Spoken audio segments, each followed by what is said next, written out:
Funded accounts में अक्सर बोलता हूँ कि ट्रेडिंग इंडस्ट्री में ट्रेडर्स के लिए ये एक ब्लेसिंग से कम नहीं है, because there were so many people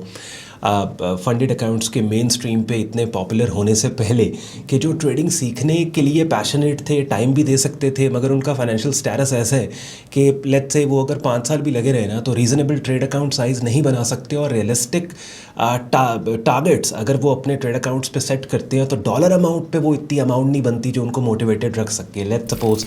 हम कहते हैं कि यार आप साल का 40-50% अगर अपने ट्रेड अकाउंट पे बना रहे हो ना तो ये बड़ी अच्छी अमाउंट है। एक बंदा लेट्स से 100, 200, 300, इवन $500 के ऊपर भी ये रियलिस्टिक टारगेट्स को अचीव कर जाता है तो वो उसको डॉलर अमाउंट में इतना पैसा नहीं बनता जो उसको मोटिवेटेड रख सके, और फिर कंपाउंड कर करके रियलिस्टिक रिटर्न्स को अपने $500 को बड़े ट्रेड अकाउंट तक ले जाने के लिए उसको सालों लग जाते हैं। और फिर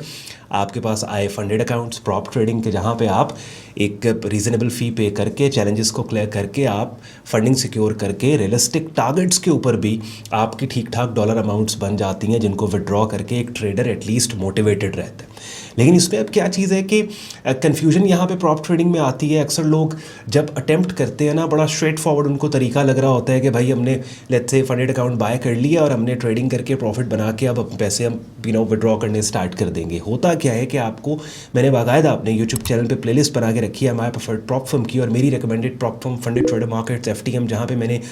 2 स्टेप चैलेंज $100,000 की फंडिंग को सिक्योर करके ना सिर्फ उस सारे प्रोसेस को आपके साथ शेयर किया बल्कि रीसेंट अपने विड्रॉल्स, और आप ही में से वो लोग जिन्होंने इनकी सर्विसेज को ट्राई एंड टेस्ट किया उनके कंसेंट से उनके विड्रॉल्स भी आपको दिखाए, सो दैट आपको एक तो ऑब्वियसली ट्रेडिंग इन इटसेल्फ पे कॉन्फिडेंस आता है कि भाई ट्रेडिंग अच्छी ट्रेडिंग करके पैसे बनाए जा सकते हैं, और दूसरा प्रॉप ट्रेडिंग किस तरीके से करके आप पैसे बना सकते हैं फंडेड अकाउंट के रूल्स को फॉलो करते हुए। तो 2, 3, 4 मोटी मोटी चीज़ें हैं जो आज की इस वीडियो में मैंने आपको बतानी है, जिनका अगर आप ख्याल रखते हो तो फिर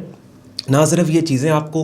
फंडेड चैलेंजेस को पास करने में हेल्प करेंगी, बल्कि एक दफ़ा जब आपने चैलेंज सिक्योर पास करके फंडिंग सिक्योर कर ली है तो फिर उस फंडेड अकाउंट को रखने में भी हेल्प करेंगी। बिकॉज ये भी एक बहुत बड़ा मसला है, पीपल थिंक के चैलेंजेस को हमने क्लियर करके फंडेड अकाउंट अगर विन कर लिया ना तो ये अचीवमेंट है। बिल्कुल ये अचीवमेंट है, दैट प्रूव्स योर स्किल, लेकिन असल गेम उसके बाद स्टार्ट होती है कि अब जो फंडेड अकाउंट आपने, जो फंडिंग आपने सिक्योर की है उस फंडिंग को आप किस तरीके से मैनेज कर रहे हैं। तो literally I am telling you, total 5 points मैंने आपको इस वीडियो में बताने कि ये 5 पॉइंट्स का अगर आप ख्याल रखते हो ना तो फिर आप को प्रॉब्लम नहीं होगा फंडेड अकाउंट को मैनेज करने में, या फिर आपको प्रॉप ट्रेडिंग करने में प्रॉब्लम नहीं होगा। तो वीडियो स्टार्ट करने से पहले एंड पे आज का कंटेंट यूजफुल लॉजिकल के वीडियो को लाइक करके चैनल को सब्सक्राइब करके बेल आइकन पर क्लिक कीजिएगा। आप ऐसे वो लोग जो कि हमारी recommended prop firm funded trader markets पे साइन अप करके अपनी फंडेड जर्नी को स्टार्ट करना चाहते हैं तो हमारा रेफरल लिंक और डिस्काउंट कोड्स वीडियो के डिस्क्रिप्शन में दिए हुए हैं, उनको चेक कर लीजिएगा। सबसे पहली चीज़ क्या है कि when it comes to prop trading, when it comes to funded account, bigger trade accounts always help. यानी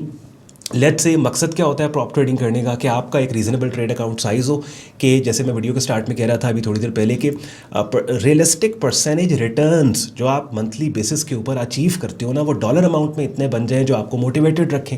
अब ये काम करने के लिए ऑब्वियसली बड़ी फंडिंग होगी तो उसका छोटा परसेंटेज रिटर्न डॉलर अमाउंट में इतना बनेगा ना जो आपको मोटिवेटेड रखे। तो इसलिए मैं रिकमेंड करता हूँ, और जितने भी प्रोफेशनल्स हैं वो रिकमेंड करते हैं कि अगर आप प्रॉप ट्रेडिंग की तरफ आ रहे हैं तो कोशिश किया करें कि बड़े ट्रेड अकाउंट्स की तरफ आप जाएं। बड़े ट्रेड अकाउंट से मतलब ये है कि लेट्स से आपने 25,000 का ले लिया, 50,000 का ले लिया, आपने 100,000 का ले लिया, तो फंडेड अकाउंट भी अगर लेट्स सपोज आपने लेना है 5,000 का या लेट्स सपोज $10,000 का, बिकॉज उसमें फिर आपकी लिमिट्स होती हैं ना, आपकी डेली ड्रॉ डाउन लिमिट है, आपकी मैक्स ड्रॉ डाउन लिमिट है, तो उसमें बड़ा ट्रेड अकाउंट जो है लेट्स से अगर आपने 25,000 का अकाउंट लिया है बड़ा, उसका 1% किसी एक ट्रेड पे आप रिस्क दे रहे हो जो कि $250 बनते हैं और आपका 1:2 या 1:3 रिस्क टू रिवॉर्ड डिप्लॉयड है, तो एक टेक प्रॉफिट टारगेट जब आपका हिट होगा तो लेट्स से आपको $500 आता है जो पाकिस्तानी रुपीज़ में तकरीबन 1.25 से 1.30 तकरीबन 1.5 लाख के पास अमाउंट बनती है। तो ये अब एक ऐसी अमाउंट है कि एक TP हिट होने पे भी आप ठीक ठाक, आपके अंदर मोटिवेशन आ जाती है, आप कहते हैं यार ये तो बड़ी ज़बरदस्त चीज़ होगी। दूसरा एक बड़ा इंपॉर्टेंट चीज़ है कि जब भी आप फंडेड अकाउंट लेते हो ना तो सबसे पहली चीज़ जो आपने फोकस करनी है कि आप ट्रेलिंग ड्रॉडाउन की तरफ जा रहे हो या फिर आप फिक्स्ड ड्रॉडाउन की तरफ जा रहे हो। अब ट्रेलिंग ड्रॉडाउन क्या होता है, फिक्स्ड ड्रॉडाउन क्या होता है, वो जो थोड़ी देर पहले आप अपनी स्क्रीन पे देख रहे थे ना, माय प्रेफर्ड प्रॉप फर्म की प्लेलिस्ट मेरे यूट्यूब चैनल पे जो आपके लिए मैंने बनाई है, बाकायदा इन्हीं टाइटल्स के साथ, थंबनेल्स के साथ वो मैंने वीडियोस रखी हैं, trailing drawdown versus fixed drawdown. तो उसके अंदर मैंने आपको बताया कि ट्रेलिंग ड्रॉडाउन क्या है, फिक्स्ड ड्रॉडाउन, ये बड़ी इंपॉर्टेंट चीज़ है, अक्सर लोग मिस कर जाते हैं। दे थिंक कि हर फंडेड अकाउंट जो है वो एक ही तरह का होता है। किसी भी प्रॉप फर्म पे आप जाओ ना तो डिफरेंट कैटेगरीज के जो फंडेड अकाउंट्स होते हैं, and this is the reason कि डिफरेंट कैटेगरीज के फंडेड अकाउंट्स आपको ऑफर किए जा रहे होते हैं, बिकॉज हर कैटेगरी के डिफरेंट रूल्स हैं। जैसे फंडेड ट्रेडर मार्केट्स में ये आपकी स्क्रीन पे आप देख रहे हैं 3 कैटेगरीज जो दी हुई हैं, 1 स्टेप, 2 स्टेप, इंस्टेंट फंडिंग। हर कैटेगरी के अपने रूल्स हैं। जैसे 1 स्टेप एवेल्युएशन और इंस्टेंट फंडिंग के अंदर ट्रेलिंग ड्रॉडाउन आपको ऑफर करते हैं ये, और 2 स्टेप जो फंडेड अकाउंट है, 2 स्टेप एवेल्युएशन है, उसमें आपके पास फिक्स्ड ड्रॉडाउन है। तो ये चीज़ डिसाइड करना बहुत इंपॉर्टेंट है। आप में से वो लोग जो क्लियर नहीं है अभी तक फिक्स्ड या ट्रेलिंग ड्रॉडाउन क्या होता है, तो अगैन रिकमेंड करूंगा माय प्रेफर्ड प्रॉप फर्म की प्लेलिस्ट, जहाँ पे ये वीडियोस पड़ी हैं fixed drawdown versus trailing drawdown. तो ये आपको पता होना चाहिए कि कौन से ड्रॉडाउन कंडीशन से आप कंफर्टेबल है। तीसरी जो इंपॉर्टेंट चीज़ है वो बड़ी प्रॉप इंडस्ट्री के अंदर बड़ी एक फेमस रूल है कंसिस्टेंसी स्कोर का। वो आपको पता हो कि कंसिस्टेंसी अकाउंट्स को ट्रेड करना आपके लिए कंफर्टेबल है या फिर नॉन कंसिस्टेंसी। अच्छा, नया बंदा जो कि प्रॉप ट्रेडिंग में नया है उसको जल्दी से बता के उसके बाद मैं एक वीडियो पे रेफर करूंगा आपको कि जिसमें मैंने कंसिस्टेंसी स्कोर को डिटेल में आपको एक्सप्लेन किया, बिकॉज ऑब्वियसली अगर इस रूल का आपको पता ही नहीं है तो you won't be able to differentiate कि आपको कंसिस्टेंसी अकाउंट लेना चाहिए या नॉन कंसिस्टेंसी अकाउंट लेना चाहिए। होता बेसिकली क्या है,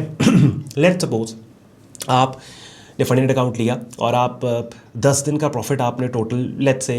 $1000 बनाया। अब ये $1000 आप विड्रॉ करना चाहते हो। अब होगा क्या कि इस $1000 के प्रॉफिट में आपने कंसिस्टेंसी स्कोर के रूल को मीट करना है। ये रूल क्या कहता है? ये रूल ये कहता है कि लेट्स से अगर 50% कंसिस्टेंसी स्कोर रूल है ना आपके फंडेड अकाउंट में, तो इसका मतलब ये है कि उन 10 दिनों के टोटल $1000 के प्रॉफिट में कोई एक दिन ऐसा नहीं होना चाहिए कि जब आप उस टोटल $1000 के 50% से ऊपर आपने पैसे बनाए हो। यानी अगर 10 दिनों का प्रॉफिट आपका $1000 है तो उन 10 दिनों में कोई एक दिन का प्रॉफिट $500 से ऊपर नहीं होना चाहिए। अगर नहीं है $500 से ऊपर तो आपने कंसिस्टेंसी स्कोर को मीट किया। हाँ, और अगर $500 से ऊपर प्रॉफिट है दैट मीन्स आप कंसिस्टेंसी स्कोर को मीट नहीं कर रहे। हालांकि कंसिस्टेंसी स्कोर हरगिज़ ऐसी कंडीशन नहीं है जो आपके फंडेड अकाउंट को ब्रीच करे या वॉयलेट करे। ये सिर्फ आपके रिस्क मैनेजमेंट को इन चेक रखने के लिए एनफोर्स किया गया है, ट्रेडर डिसिप्लिन रह के ट्रेडिंग करे। लेकिन आपने ये चूज़ करना है कि कंसिस्टेंसी अकाउंट आप लेना चाहते हो या फिर ऐसा फंडेड अकाउंट ट्रेड करना चाहते हो जहाँ पे ये रूल सिरे से हो ही ना। जैसे 1 स्टेप, ये 2 step plus account FTM funded trader markets ने अपनी स्क्रीन पे जो आप देख रहे हैं ऑफर की है, इसमें ना वैल्यूएशन फेज में कंसिस्टेंसी स्कोर की कोई रूल है, ना फिर बाद में स्टिमुलेटेड फंडेड फेज के अंदर कंसिस्टेंसी स्कोर का रूल है। तो ये बात बड़ी इंपॉर्टेंट है, ये आपको पता नहीं चाहिए। चौथी बड़ी इंपॉर्टेंट चीज़ है वो क्या, अक्सर लोग कंफ्यूज कर देते हैं मैक्स ड्रॉडाउन को डेली ड्रॉडाउन के साथ। अभी बड़ी टेक्निकल बातें मैं आपको बता रहा हूँ, समराइज्ड वर्जन। ये जितना काम मैंने आपके लिए किया है ना, तकरीबन 25-30 वीडियोस बनाएंगे माय प्रेफर्ड प्रॉप फर्म की प्लेलिस्ट में, उन सब का निचोड़ आज की इस वीडियो में मैं आपको दे रहा हूँ कि ये अगर 5 चीज़ों का आपने ख्याल रख लिया ना तो फिर आपको मुश्किल नहीं होगी ना। सिर्फ ये चीज़ें आपको फंडेड चैलेंजेस को पास करने में हेल्प करेंगी, बल्कि फिर जो चैलेंज पास करके फंडिंग सिक्योर की है उस सिक्योर फंडिंग को मजीद सिक्योर करने में आपको हेल्प करेंगी कि आप उसको रख सकें और उस फंडेड अकाउंट को ठीक तरीके से मैनेज करके एक रेगुलर इनकम उससे आप बना सकें। डेली ड्रॉडाउन्स, यानी अक्सर लोग डेली कंफ्यूज कर जाते हैं। फंडेड अकाउंट लिया ना और उसके ऊपर लेते उन्होंने देख लिया 10% का ड्रॉडाउन लिमिट हमें मिल गई है। लेते आपके पास $1,00,000 का फंडेड अकाउंट है, उसके ऊपर 10% की ड्रॉडाउन लिमिट आपको मिल गई है। दैट मीन्स आपको पता है यार $10,000 तक का लॉस मैं बेयर कर सकता हूँ। $10,000 से ऊपर अगर मैंने लॉस किया ना, लेट्स से फिक्स ड्रॉडाउन अगर आप 2 स्टेप वैल्यूएशन पे जाओ, इससे ऊपर लॉस हुआ तो आपका अकाउंट ब्रीच होगा। जब तक 10,000 के अंदर अंदर आपका लॉस है अकाउंट ब्रीच नहीं होगा। लेकिन यहाँ पे लोग डेली ड्रॉडाउन को भूल जाते हैं कि मैक्स ड्रॉडाउन के साथ डेली ड्रॉडाउन की कंडीशन भी है भाई, कि वो 4% से ऊपर यानी $4,000 से ऊपर आपका नहीं होना चाहिए किसी एक दिन में। अगर आपने आपकी इक्विटी भी लेट्स सपोज अगर उसको टच कर जाती है ना, वैसे तो ऐसे भी कैटेगरीज फंडेड अकाउंट की है कि जहाँ पे आपका जो ड्रॉडाउन है वो बैलेंस के ऊपर है, वो इक्विटी पे नहीं है। लेकिन चले to be on the safe side, सारी बातें प्रॉप फर्म के रूल के हिसाब से नहीं बल्कि अपने भी कुछ ट्रेडर ने रूल बनाने होते हैं। जैसे मिसाल के तौर पे मैं अक्सर एक बात कहता हूँ यार, अगर आपके पास $50,000 का अकाउंट है ना, तो $50,000 के अकाउंट में हमेशा हर अकाउंट में बफर रखें। यानी प्रॉप फर्म आपको नहीं कह रही बफर रखने का। बफर का मतलब ये है कि 50 का मेरे पास अकाउंट है, मैं उसके ऊपर 5 प्रॉफिट बनाता हूँ, मैं उस अकाउंट को 55 का कंसिडर करके चलूंगा, ऊपर वाला 5 जो है उसको पड़ा रहने दूंगा ताकि वो मेरा बफर है। बात समझ रहे? ये लॉन्ग टर्म में ट्रेडर के लिए बड़ा हेल्पफुल होता है। तो क्या है कि डेली ड्रॉडाउन्स को भी आपने ख्याल में रखना है कि मैक्स ड्रॉडाउन अपनी जगह, डेली ड्रॉडाउन का भी ख्याल रखना है कि ऐसा ना हो कि आपने कोई ऐसी ट्रेड्स ली हैं कि जहाँ पे एक ट्रेड में लेट्स सपोज आपके पास $2500 का $50,000 का अकाउंट है, $2500 का आपके पास उसके अंदर $2000 का आपके पास डेली ड्रॉ डाउन लिमिट है। आपने एक ट्रेड में $1000 का लॉस किया, बाकी आपके पास $1000 का लिमिट रह गई, उसमें फिर 2 ट्रेड्स की, फिर आपने लॉस कर दिया। तो ओवरऑल ड्रॉ डाउन तो आपका अभी ब्रीच नहीं हुआ, वो हिट नहीं हुआ, लेकिन डेली ड्रॉ डाउन हिट हो गया, अकाउंट आपका ब्रीच हो गया। इसका बड़ा आपने ख्याल रखना। तीसरी बड़ी इंपॉर्टेंट चीज़ है, वो क्या है कि विड्रॉल कंडीशंस,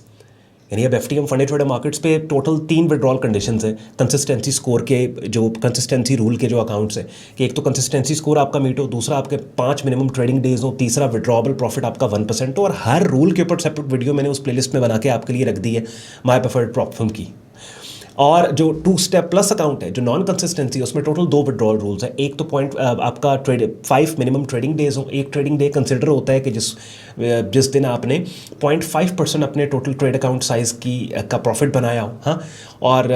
जैसे $5000 का अगर आपके पास अकाउंट है तो आपने $25 जिस दिन प्रॉफिट बनाया वो एक ट्रेडिंग डे कंसिडर हो जाएगा। दूसरा क्या कि कम से कम 1% विड्रॉबल प्रॉफिट हो, जैसे अगर $1,00,000 का आपका ट्रेड अकाउंट है तो कम से कम $1000 हो जो आप विड्रॉ करना चाह रहे हैं। तो ये 5 मोटी मोटी चीज़ें भैया अगर आप समझ गए हो ना, और मैंने आई होप कि ये वीडियो आप बार बार इसको रिवाइंड करके ये रूल्स जो मैं बता रहा हूँ इनको हेडिंग्स बना के नोट करके डायरी पे लिख के अपने ट्रेडिंग वर्क स्टेशन, अगर फंडेड अकाउंट आप करे हो ना ट्रेडिंग वर्क स्टेशन पे, वो जो आपने लिखा है उसको फ्रेम करवा के सामने आप रख दोगे कि भाई ये रूल्स मैंने याद रखने हैं, और इन रूल्स की अगर आपको आपका हाथ बैठ गया, आपको प्रैक्टिस हो गई ना, तो फिर जो चैलेंज आपने पास किया, पहली बात तो ये चैलेंज पास करने में ये चीज़ आपको हेल्प करेगी, और जो चैलेंज पास कर चुके हो ना, जो फंडेड अकाउंट आपने ले लिया, सिक्योर किया फंडिंग, वो चीज़ आपको बहुत ज़्यादा हेल्प और बहुत ज़्यादा आपको सपोर्ट करेगी। जैसे मैंने आपको पहले कहा, कोशिश मेरी पूरी होती है, अगर मैंने कोई वेन्यू आपके लिए इंट्रोड्यूस किया जैसे एफटीएम फंडेड ट्रेडर मार्केट्स, ये मैंने आपको यहाँ पे बोला भाई मैं इस प्रॉप फर्म को रिकमेंड करता हूँ, तो ईच एंड एवरी डिटेल मैं each and every part of prop trading, ख़ास तौर पे एफटीएम पे जिस तरीके से जो ट्रेडिंग रूल्स और से तमाम चीज़ें मैं आपके लिए इन वीडियोस के जरिए आपको एक्सप्लेन करूँ, सो दैट कल को लेट सपोज एक ट्रेडर हमारी रिकमेंडेशन पे यहाँ पे इनकी सर्विसेज को ट्राई एंड टेस्ट करके फंडिंग सिक्योर करता है, और कोई भी ऐसा रूल जो कि ना समझ आने की वजह से अकाउंट ब्रीच हो जाए तो वो ये गिला ना करेगी और भाई आपने ये बात बताई नहीं थी। भाई एक एक पॉइंट के ऊपर वीडियो बना के आपके लिए कंटिन्यूसली मैं लेके आ रहा हूँ। ख्याल रखिए अपना, शुक्रगुजार हो आपने वक्त निकाला वीडियो देखने के लिए। बातें मेरी यूजफुल लॉजिकल लगी हो और इस वीडियो ने अगर आपकी प्रॉप ट्रेडिंग के रूल्स को अंडरस्टैंड करने में आपकी हेल्प की हो तो लाइक करके चैनल को सब्सक्राइब करके बेल आइकन पर क्लिक कीजिएगा। और हमारा रेफरल लिंक और डिस्काउंट कोड्स वीडियो के डिस्क्रिप्शन में। रेफरल लिंक के बारे में अक्सर मैं बोलता हूँ, फ़ायदा ये होता है क्योंकि रेफरल लिंक के थ्रू अगर आप साइनअप करोगे तो कहीं भी कल को कोई दिक्कत मुश्किल होती है तो हमारी टीम से आप असिस्टेंस ले सकते हो, लेकिन हमारी टीम से असिस्टेंस लेने से पहले आप इनके चैट सपोर्ट पर जाके अपने टेक्निकल इशू को एक्सप्लेन करें। अगर आपके इशू के रेजोल्यूशन में टाइम लग रहा है फिर आप हमसे फॉलोअप दिलवाएं। ख्याल रखिए अपना, इजाज़त दें मुझे, टेक केयर, बाय बाय, अल्लाह हाफ़िज़।